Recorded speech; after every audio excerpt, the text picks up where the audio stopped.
നമസ്കാരം. നിയന്ത്രണ രേഖയിലേക്ക് സ്വാഗതം. ഒരു സിനിമ പ്രേക്ഷകൻ തിരഞ്ഞെടുക്കുന്നതിന്റെ മാനദണ്ഡം എന്താണ്? സമീപകാലത്ത് മലയാള സിനിമ ഉത്തരം തേടുന്ന പ്രധാന ചോദ്യം ഇതാണ്. താരപ്പകിട്ടും നിർമ്മാണ ചെലവും ഏറെ ഉണ്ടായിട്ടും തിയേറ്ററുകളിലേക്ക് പ്രേക്ഷകനെ ആകർഷിക്കാൻ കഴിയാതെ വരുന്ന സിനിമകളുടെ എണ്ണം വർദ്ധിച്ചു വരുന്ന കാലത്താണ് ഒന്നും അവകാശപ്പെടാനില്ലാത്ത ഒരു ചിത്രം തിയേറ്ററുകളിൽ ആർപ്പുവിളി സൃഷ്ടിക്കുന്നത്. സംഘടനകളുടെയും സമരത്തിന്റെയും പേരിൽ മലയാള സിനിമ പ്രേക്ഷകന് മുന്നിൽ ഒറ്റപ്പെടുമ്പോഴാണ് സന്തോഷ് പണ്ഡിറ്റും കൃഷ്ണനും രാധയും ചർച്ച ചെയ്യപ്പെടുന്നത്. നിയന്ത്രണ രേഖ ഇന്ന് ചർച്ച ചെയ്യുന്നത് ഈ ചോദ്യമാണ്: സന്തോഷ് പണ്ഡിറ്റിന്റെ സിനിമ കാണുന്നത് ആരാണ്? ചർച്ചയിൽ പങ്കെടുക്കാൻ നമ്മളോടൊപ്പമുള്ളത് സന്തോഷ് പണ്ഡിറ്റ് കോഴിക്കോട് നിന്ന് ചേരുന്നു. നിർമ്മാതാവും സംവിധായകനുമായ MA നിഷാദ്, നടനും സംവിധായകനുമായ ലിജോ ജോസ് പെല്ലിശ്ശേരി, നടനും സംവിധായകനും നിർമ്മാതാവുമായ advocate Baburaj, doctor CJ John എന്നിവരാണ് ചർച്ചയിൽ പങ്കെടുക്കുന്നത്. ആദ്യം ശ്രീ നിഷാദ്, ആരാണ് കൃഷ്ണൻ രാധയും കാണാൻ തിയേറ്ററിലേക്ക് ഓടുന്നത്? എന്റെ മുമ്പിൽ നിൽക്കുന്ന ഈ ചെറുപ്പക്കാരാണ് ഇതിന്റെയൊക്കെ പുറകിൽ. സോഷ്യൽ നെറ്റ്വർക്കിലെ മാർക്കറ്റിംഗ് ആണ് സന്തോഷ് ഈ സിനിമയെ വിജയിപ്പിക്കാൻ എടുത്ത ഒരു കാരണം. സന്തോഷ് പണ്ഡിറ്റ് ഒരു മണ്ടനൊന്നുമല്ല. ഞാൻ കണ്ടതിൽ ഏറ്റവും ബുദ്ധിമാനായ ഒരു വ്യക്തിയാണ് സന്തോഷ് പണ്ഡിറ്റ്. സന്തോഷിനെ കൊണ്ട് ഈ കാര്യങ്ങളൊക്കെ ഈ അദ്ദേഹത്തിന് ഇത്രയും ഫോളോവേഴ്സിനെ, നെഗറ്റീവ് ഫോളോവേഴ്സ് അല്ലാതെ വേറെ ഒന്നുമല്ല, ഉണ്ടാക്കിയത് അദ്ദേഹത്തിൻ്റെ അതിബുദ്ധിപൂർവമായ ഒരു മാർക്കറ്റിംഗ് ശൈലി കൊണ്ട്. ഇത് തന്ത്രമാണ്. തീർച്ചയായിട്ടും സന്തോഷ് പണ്ഡിറ്റിനെ പറ്റി പറയുമ്പോൾ എനിക്കും ചിരി വരും, ഷാനിക്കും വരും, ഈ ഇരിക്കുന്ന എല്ലാവർക്കും ചിരി വരും. ഇത് സമീപകാലത്ത് ഇറങ്ങി അല്ലെങ്കിൽ കുറച്ച് കാലങ്ങളായിട്ട് മലയാള സിനിമയെ ഗ്രസിച്ചുകൊണ്ടിരിക്കുന്ന അല്ലെങ്കിൽ മലയാള സിനിമയിൽ നിന്ന് പ്രേക്ഷകർ മാറിപ്പോകാനുള്ള പ്രധാന കാരണം തീർച്ചയായിട്ടും ഞാൻ ഉൾപ്പെടെയുള്ളവർ അതിന് ഉത്തരവാദിയാണ്. സിനിമയുടെ നിലവാര തകർച്ച തന്നെയായിരിക്കും. അതിനെതിരായിട്ടുള്ള ഒരു പ്രതികരണം, അതാണ് ഞാൻ പറഞ്ഞ നെഗറ്റീവ് ഫോളോവേഴ്സ്. എന്നാൽ സന്തോഷ് പണ്ഡിറ്റിനെ പോലുള്ള ആളെ പ്രൊമോട്ട് ചെയ്ത് ഇതിന് ഞങ്ങളൊരു മറുപടി കൊടുക്കാമെന്നുള്ള ഇവിടുത്തെ പ്രബുദ്ധരായ ചെറുപ്പക്കാർ ഇറങ്ങി തിരിച്ചതിൻ്റെ ഫലമായിട്ടാണ് സന്തോഷ് പണ്ഡിറ്റിനെ പോലുള്ള ആളുകൾ ഇവിടെ കൊട്ടിഘോഷിക്കപ്പെടുന്നത്. ശ്രീ ബാബുരാജ്, താങ്കളുടെ നിരീക്ഷണം എന്താണ്? അല്ല, ഞാൻ പറയുന്നത് ഈ പണ്ഡിറ്റിന്റെ പേര് മാറ്റി പണ്ഡിതൻ എന്നാക്കണം എന്നാണ് ഞാൻ പറയുന്നത്. എന്നെ എന്ത് പറഞ്ഞാലും എനിക്ക് കുഴപ്പമില്ല. എന്നെ തന്തയ്ക്ക് വിളിച്ചോളൂ, തള്ളയ്ക്ക് വിളിച്ചോളൂ, അതെ വിളിക്കുന്നവരെ പ്രോത്സാഹിപ്പിക്കുക. അതിനെ സിനിമ എന്നല്ല പറയുന്നത്. അതിനെ നിങ്ങൾ എന്ത് പറഞ്ഞാലും അതിനെ സിനിമ എന്നല്ല പറയാം. അത് പണ്ട് നമുക്കൊരു ഷക്കീലത്തരംഗം ഉണ്ടായില്ലേ, അതിന്റെ പുറകെ കുറച്ച് ആൾക്കാരുണ്ടായിരുന്നല്ലോ, പക്ഷെ അത് നിലനിന്നില്ലല്ലോ. അപ്പോൾ അതുകൊണ്ട് ഇത് എനിക്ക് പറയാനുള്ളത് നമ്മുടെ കൊച്ചനിയന്മാരോട് പറയാനുള്ളത്. കാരണം ഇവരാണിത് പ്രോത്സാഹിപ്പിക്കുന്നത്. അവനെ തെറി പറയാൻ വേണ്ടിയേ കയറുന്നത് തിയേറ്ററിൽ, അല്ലാണ്ട് അതിനകത്ത് കലാമൂല്യം കൊണ്ടോ മറ്റൊന്നും കൊണ്ടല്ല. ഇയാളെ ചീത്ത പറയാ, ഇയാൾ ഫോൺ ചെയ്ത് കഴിഞ്ഞാൽ ആർക്കാണ്, അപ്പനാണോ പറയുന്നത് അമ്മയ്ക്കാണോ പറയുന്നത്, പറഞ്ഞോളൂ എന്ന് പറയുന്നത് പറയാൻ പറ്റും. മനസ്സിലായോ? അദ്ദേഹത്തിന്റെ വേഷം ഇതാണ്. ഞാൻ പേഴ്സണലായിട്ട് എനിക്ക് ആ ചങ്ങാതിനോട് യാതൊരു ഇതുമില്ല. പക്ഷെ ഇത് ഞാനടക്കം 10-12 വർഷമായി നമ്മളടക്കം കഷ്ടപ്പെടുന്ന ഒരു ഇൻഡസ്ട്രിയാണത്, നമ്മൾ ഒന്ന് പിഴച്ചു പോകാനായിട്ട്. പക്ഷെ അവിടെ ഇങ്ങനെ ഒരു മാറ്റം വരുത്താന്ന് പറയുമ്പോൾ നമുക്ക് ഒരിക്കലും അനുകൂലിക്കാൻ പറ്റുന്നില്ല. എനിക്ക് ഈ പണ്ഡിതനോട് എനിക്ക് യാതൊരു ഒരു ഇതുമില്ല. ശ്രീ ലിജോ ജോസ്, സിനിമയുമായി കൂട്ടിച്ചേർത്ത ഈ പേര് വായിക്കേണ്ട എന്നാണ് മലയാള സിനിമയിലുള്ളവർ ഞങ്ങളോട് പറഞ്ഞുകൊണ്ടിരിക്കുന്നത്. താങ്കൾ അതിനെ കാണുന്നത് എങ്ങനെയാണ്? അല്ല, ഈ സന്തോഷ് പണ്ഡിറ്റിന്റെ പുള്ളിയുടെ സിനിമയെ പറ്റിയും പുള്ളിയെ പറ്റിയും നമ്മൾ നെഗറ്റീവ്സ് ആണ് നമ്മൾ ചർച്ച ചെയ്തുകൊണ്ടിരിക്കുന്നത്. ബേസിക്കലി ഞാൻ അതിൻ്റെ ഒരു പോസിറ്റീവ് സൈഡ് പറയാം. അതായത് എൻ്റെ കയ്യിൽ 10,000 രൂപ ഉണ്ടെന്നുണ്ടെങ്കിൽ എനിക്കൊരു സിനിമ ചെയ്യാൻ പോസിബിൾ ആണ് ഇപ്പോഴത്തെ അവസ്ഥയിൽ.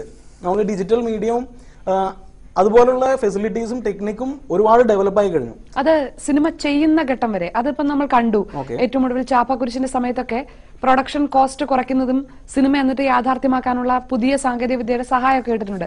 പക്ഷെ ഇത് പ്രേക്ഷകരിലേക്ക് എത്തുമ്പോഴുള്ള മാറ്റമാണ്. പ്രേക്ഷകർ സ്വീകരിക്കുന്നില്ല, പ്രേക്ഷകർ പുറംതിരിഞ്ഞു നിൽക്കുന്നു എന്ന് ഉള്ളൊരു സ്ഥിരമായ പല്ലവിക്കിടയിലാണ് ഒരു തിയേറ്റർ നിറയെ ആളുകൾ. അതിനകത്ത് അവരെന്ത് ചെയ്യുന്നു എന്നുള്ളത് മറ്റൊരു ചർച്ചാ വിഷയമാണെങ്കിൽ പോലും. ജനകോടികളുടെ വിശ്വസ്ത സ്ഥാപനം എന്ന് പറഞ്ഞ സ്റ്റേറ്റ്മെന്റ് ഏറ്റെടുത്ത മലയാളി ഇങ്ങനൊരു സിനിമയെ ഏറ്റെടുക്കും. കൃഷ്ണനും രാധയും കാണാൻ തിയേറ്ററിൽ ഇടിച്ചു കയറുന്നവരെ പ്രേക്ഷകരെന്ന് വിളിക്കരുത്, ആ സിനിമയെ മലയാള സിനിമയെന്ന് വിളിക്കരുത് എന്ന് വാദിക്കുന്നവരുണ്ട് നമ്മളുടെ ഇടയിൽ. നമുക്കറിയാം. ഈ ആൾക്കൂട്ടത്തെ താങ്കൾ എങ്ങനെയാണ് കാണുന്നത്? ഇപ്പം നമ്മൾ ചരിത്രം അല്ലെങ്കിൽ നമ്മുടെ വേദങ്ങളും അല്ലെങ്കിൽ ബൈബിളൊക്കെ പരിശോധിച്ച് കഴിഞ്ഞാൽ പറയും അവസാന കാലഘട്ടത്ത് അന്തിക്രിസ്തു വരുന്നു. കേരളത്തിനെ സംബന്ധിച്ചിടത്തോളം മലയാള സിനിമയുടെ ഒരു നാശത്തിന്റെ മണി നമ്മളെല്ലാവരും കാണുന്നുണ്ട്. അതിൽ ഒരുപക്ഷെ ഒരു അന്തിക്രിസ്തുവിന്റെ സ്ഥാനം ചിലപ്പോൾ സന്തോഷ് പണ്ഡിറ്റിനുണ്ട് എന്ന് വെച്ച് കഴിഞ്ഞാൽ ഇത് വ്യക്തമായിട്ടുള്ള സൂചനയാണ്. നമ്മുടെ സൂപ്പർ താരങ്ങൾ തന്നെ ഈ കലാപരതയും ആവിഷ്കാര ചാരുതയും എല്ലാം കൂടെ ചേർത്തിട്ടുള്ള എത്ര മണ്ടൻ സിനിമകൾ മാർക്കറ്റ് ചെയ്ത ആളുകളെ പറ്റിച്ചിട്ടുണ്ട്. അതിലേക്കാണ് നിലവാര താഴ്ചയുടെ ഔന്നിത്യം മാർക്കറ്റ് ചെയ്ത് എത്ര പെട്ടെന്ന് പൊതുജന മധ്യത്തിലേക്ക് വരാം എന്നുള്ളത് സന്തോഷ് പണ്ഡിറ്റ് കാണിച്ചു കൊടുക്കുന്നത്. ശ്രീ സന്തോഷ് പണ്ഡിറ്റ്, ഇവിടെ നിന്നുള്ള പ്രതികരണങ്ങൾ താങ്കൾ കേട്ടിട്ടുണ്ട്. ഇതിനകം ഈ 2 ആഴ്ചക്കിടയിൽ കേരളത്തിലെ താങ്കളുടെ സിനിമ കണ്ട പ്രേക്ഷകർ എന്ത് പറയുന്നു എന്ന് താങ്കൾക്കേ അറിയൂ. താങ്കൾ പറഞ്ഞാലേ അതിന്റെ സത്യം ഞങ്ങൾക്കും അറിയൂ. പ്രേക്ഷകരുടെ പ്രതികരണങ്ങളിൽ നിന്ന് ഇതുവരെ അല്ലാതെയും താങ്കൾക്ക് കിട്ടുന്ന പ്രതികരണങ്ങളിൽ നിന്ന് താങ്കൾ എങ്ങനെയാണ് വിലയിരുത്തുന്നത്? താങ്കളുടെ സിനിമ കാണുന്ന ആരാണ്? പുതുമ ഇഷ്ടപ്പെടുന്ന പ്രേക്ഷകരാണ് എൻ്റെ സിനിമ കാണുന്നത്. ഇപ്പോൾ തന്നെ നിങ്ങളുടെ അവിടെ ഇരിക്കുന്ന ബുദ്ധിജീവികളെന്ന് സ്വയം പറയുന്ന ആളുകൾ ഒരാൾ പോലും എൻ്റെ സിനിമ കണ്ടിട്ടില്ല. സിനിമ കണ്ട ഒരാൾക്കും ഒരു വിമർശനം ഇല്ല എന്ന് മനസ്സിലാക്കുക. ഞാനെന്താ ആരെയും കൊന്നിട്ടുണ്ടോ ഏട്ടാ? അല്ല, ഞാനെന്താ അവിടെ പിടിച്ചു വരിക്ക് വല്ലതും പോയിട്ടുണ്ടോ? ഞാൻ അന്തസ്സായിട്ടൊരു സിനിമ ചെയ്തു. 3 മണിക്കൂറിന്റെ ലെങ്തി ഫിലിം, 8 പാട്ടും 8 സംഘടനകളായിട്ടുള്ള നല്ല പുതുമ നിറഞ്ഞൊരു പ്രമേയം. ഇവരാരും സിനിമ കാണാത്തതുകൊണ്ട് എനിക്ക് ഇവരോടൊന്നും പറഞ്ഞിട്ട് കാര്യമില്ല. ആ സിനിമ കാണാൻ പുതുമയുടെ ആംഗിൾ ആ സിനിമ ഇടിച്ചു കയറുന്നു, ആളുകൾക്ക് വളരെ ഇഷ്ടപ്പെടുന്നു, ആളുകൾ എന്നെ സൂപ്പർ സ്റ്റാറായി കണക്കാക്കുന്നു. ഇവർക്ക് 100 കോടി ചെലവാക്കി ഇവരുടെ 3-ാം ദിവസം ഹോൾഡ് ഓവർ ആവുന്ന ഇവരുടെ സിനിമ ഇവരെ കണ്ട് പേടിച്ച് വിറയ്ക്കുകയാണ്. ഇവരെന്ത് ഹിറ്റിന്റെ കാര്യമാണ് പറയുന്നത്? വെറും 5 ലക്ഷം രൂപ ചെലവാക്കിയ സിനിമ ഇവിടെ കോടികൾ കൊയ്യുന്നു. ഞാൻ അതിൽ സെക്സ് സിനിമയാണ് അങ്ങനെ എടുത്ത് ഇനി സെക്സ് സിനിമ എടുക്കാൻ പാടില്ല എഴുതി വെച്ചിട്ടുണ്ടോ? ഒരു സെക്സ് സിനിമ അല്ല, സിനിമ കണ്ടവരോട് ചോദിക്കും നിങ്ങൾ. വളരെ പുതുമയുള്ള ഒരു പ്രമേയം.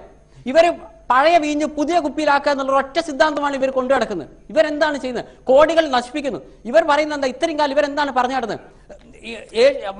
പ്രധാനപ്പെട്ട ചാനലുകളിലെ സ്ത്രീകൾ മുഴുവൻ ചാനലിലെ സീരിയലിന്റെ മുന്നിലാണ്. ഞങ്ങളുടെ സിനിമ ഇറങ്ങിക്കഴിഞ്ഞാൽ അന്ന് തന്നെ യൂട്യൂബിലെല്ലാം വരുന്നോട്ട് കാണാൻ മനുഷ്യന്മാരില്ലാന്ന്. എങ്കിൽ എൻ്റെ 8 പാട്ടുകളും ജനങ്ങൾക്ക് ബൈഹാർട്ടാണ്.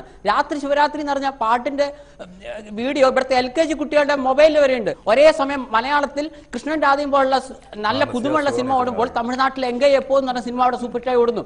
അവിടെ സുബ്രഹ്മണ്യപുരം ഓടുന്നു. എന്തുകൊണ്ട് ഓടുന്നു? ശ്രീ സന്തോഷ് പണ്ഡിറ്റ്, താങ്കൾ സുബ്രഹ്മണ്യപുരവുമായും മൈനയുമായും അങ്ങാടി തെരുവുമായും എങ്കേയും എപ്പോന്നുമായും ഒക്കെ താങ്കളുടെ സിനിമയെ കമ്പയർ ചെയ്യുന്നോണ്ട് ചോദിക്കുന്നതാണ്. താങ്കൾ ഈ സിനിമ ഏതെങ്കിലും ഒന്ന് കണ്ടിട്ടുണ്ടോ?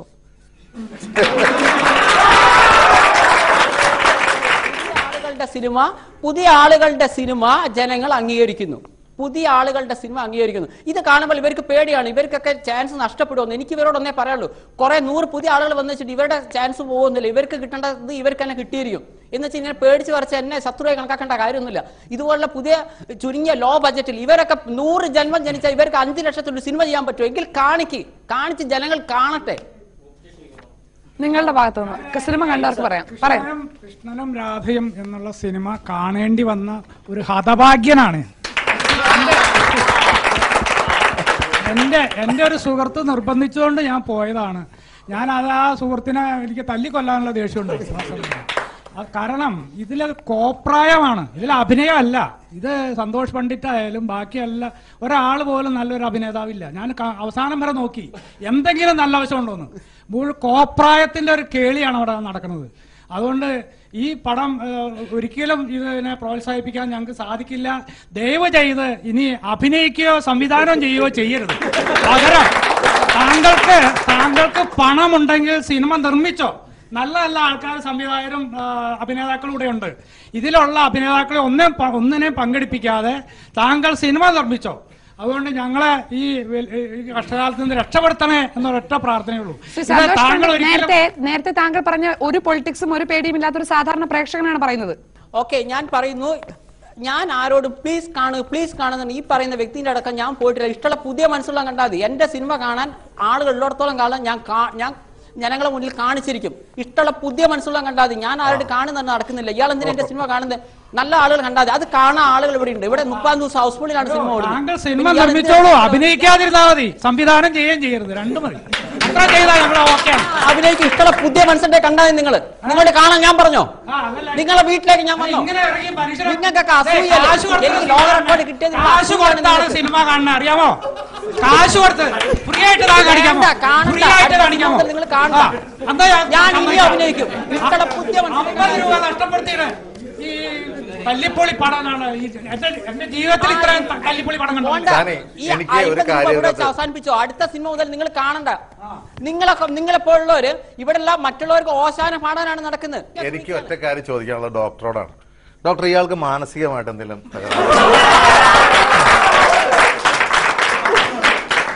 എന്റെയും പ്രേക്ഷകരുടെ ചോദ്യമാണത്. കാരണം എനിക്കിപ്പോ ഈ ആവേശം കണ്ടപ്പോ ഗ്രീക്ക് മിത്തോളജിയിലൊരു കഥാപാത്രമുണ്ട്, നാർസിസസ് എന്ന് പറഞ്ഞത്.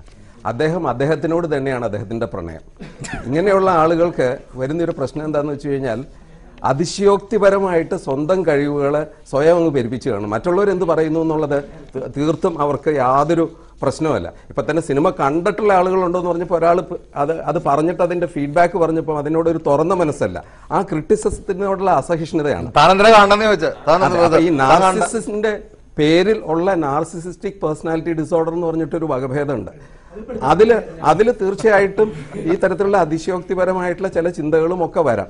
ഇതൊക്കെ ആണെങ്കിലും ഞാൻ ഇപ്പോഴും പറയുന്നു, സന്തോഷ് പണ്ഡിറ്റിന് വർത്തമാന കേരളത്തിലെ സിനിമാ ചരിത്രത്തിൽ ഒരു സ്ഥാനമുണ്ട്.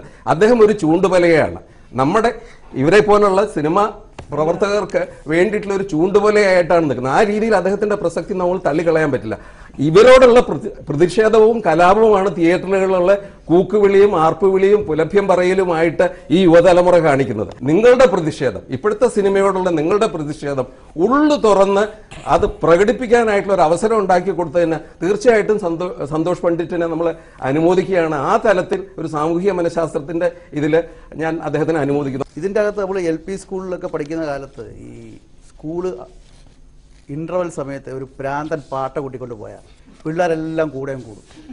ദാറ്റ് ഡസന്റ് മീൻസ് ദാറ്റ് ഇത് പ്രാന്തന്റെ ഫാൻസ് ആണ് എല്ലാവരും. ഞാൻ വളരെ പ്രാധാന്യമുള്ള ആളാണെന്നുള്ള ചിന്ത ഉള്ള ആളുകളാണ് മിക്കവാറും എല്ലാ ക്രിയേറ്റേഴ്സും, എല്ലാ സിനിമാക്കാരും, എല്ലാ നടന്മാരും. അത് കുറച്ച് അതിന്റെ ടൈറ്റർ കൂടിപ്പോയി എന്ന് മാത്രമേ ഉള്ളൂ. അതുകൊണ്ട് അതൊരു ദോഷമായിട്ട് ഞാൻ കാണുന്നില്ല. അദ്ദേഹത്തിന്റെ ക്രിയേറ്റിവിറ്റിയിൽ അതൊരു ദോഷമാവുന്നില്ല, മനസ്സിലായില്ല. പക്ഷെ നിങ്ങൾ എല്ലാവരും മനസ്സിലാക്കണ്ടേ, ഇത് പ്രേക്ഷക സമൂഹത്തിന്റെ മനഃശാസ്ത്രത്തിന്റെ ചില വൈകല്യങ്ങളിലേക്കുള്ള ചൂണ്ടുവലകയാണ്. ഈ സിനിമാക്കാർക്ക് ഇത്രയും കണ്ണുകടി ഉണ്ടാവുന്നു, എന്നെ ശത്രുവെ കണക്കാക്കുന്നു. അവർ 50 കോടിന്റെ സിനിമ ആളില്ലാതെ വന്നപ്പോൾ 5 ലക്ഷത്തിന് കണ്ടപ്പോൾ ഇങ്ങനെ ദേഷ്യം പിടിച്ച് എന്നെ ഒരു ഭ്രാന്തനായി ചിത്രീകരിക്കുന്നു ഞാൻ വിചാരിച്ചില്ല. ആ സൈക്കോളജി എനിക്ക് ഇപ്പോഴാണ് മനസ്സിലാക്കുന്നത്. പക്ഷേ ഈ സിനിമ സൂപ്പർ ഹിറ്റ് ആവുമെന്ന് ഞാൻ പറഞ്ഞിരുന്നു. എന്റെ കഴിവിനനുസരിച്ച് ഞാൻ ചെയ്തു. നിങ്ങൾ മനസ്സിലാക്കുക, ഒരു സിനിമ സെറ്റ് പോലും കാണാത്ത എനിക്ക് ഇത്രയും നന്നായി ചെയ്യാൻ പറ്റിയെങ്കിൽ ഈ 18 വർഷത്തെ എക്സ്പീരിയൻസ് പറഞ്ഞ ഒരാളുണ്ടല്ലോ, സന്തോഷ് പണ്ഡിറ്റ്, താങ്കൾ പറഞ്ഞു ഇത്രയും നന്നായി ചെയ്യാൻ പറ്റിയെങ്കിൽ താങ്കളുടെ സിനിമ സൂപ്പർ ഹിറ്റ് ആണ് എന്ന് വെച്ചാൽ ഇപ്പൊ ഒരു സിനിമ ഹിറ്റാണോ എന്ന് പറയുന്നത് അതിന്റെ മുടക്കുമുതലിനേക്കാൾ കൂടുതൽ തിരിച്ചു പിടിച്ചാൽ സിനിമയുടെ കണക്കിൽ അത് ഹിറ്റാണ്. അപ്പോൾ അത് ഹിറ്റാണെന്ന് പറയാം, പ്രേക്ഷകർ കാണുന്നുണ്ട്, സമ്മതിച്ചു. ഈ സിനിമ നന്നായി എന്ന് താങ്കളോട് ആരെങ്കിലും പറഞ്ഞിട്ടുണ്ടോ? 100% എന്നെ വിളിക്കുന്നവർ മുഴുവൻ അതാ പറഞ്ഞിരിക്കുന്നത്. ഇപ്പൊ തന്നെ സിനിമ കണ്ട ആളുകൾ എന്നെ വിമർശിക്കുന്നില്ല. നിങ്ങൾക്ക് മനസ്സിലാക്കാവുന്ന കാര്യമാണ്. ഞങ്ങൾ കേട്ടത് മുഴുവൻ ഇവർ പല കാര്യങ്ങളും ചെയ്തു. എനിക്ക് തിയേറ്റർ ആരുണ്ടായിട്ടില്ല. നിങ്ങൾ സിനിമ കണ്ടിട്ടില്ല, എനിക്ക് പറയാനുള്ളൂ. നിങ്ങളെപ്പോലുള്ള ആളുകൾ പൈസ കൊടുത്ത ആളുകളെ കൊണ്ട് കൂകിപ്പിക്കുന്നു. നിങ്ങൾ ആരെയാണ് പേടിക്കുന്നത്? ടെക്നിക്കൽ സൈഡിൽ എന്താണ് നന്നായിരിക്കുന്നത്? ഈ എന്റെ അടുത്ത് സുഹൃത്ത് അഭിഷേക് എന്നാണ് പേര്. ഞങ്ങൾ ഇഷ്ടംപോലെ ഷോർട്ട് ഫിലിം എടുക്കുന്ന ഞങ്ങളുടെ ഒരെണ്ണത്തിൽ പോലും ജസ്റ്റ് ക്യാമറ ഫോക്കസ് ഔട്ട് പോലും മാറ്റാൻ നോക്കാണ്ട് യാതൊരു എഡിറ്റിംഗും അല്ല. ഒരു സീനിൽ പണ്ഡിറ്റ് സംസാരിക്കുമ്പോൾ ചുണ്ടത്ത് അതിന് മുമ്പ് തിന്ന ബിസ്ക്കറ്റിന്റെ കഷ്ണം ഇരിക്കുന്നുണ്ട്.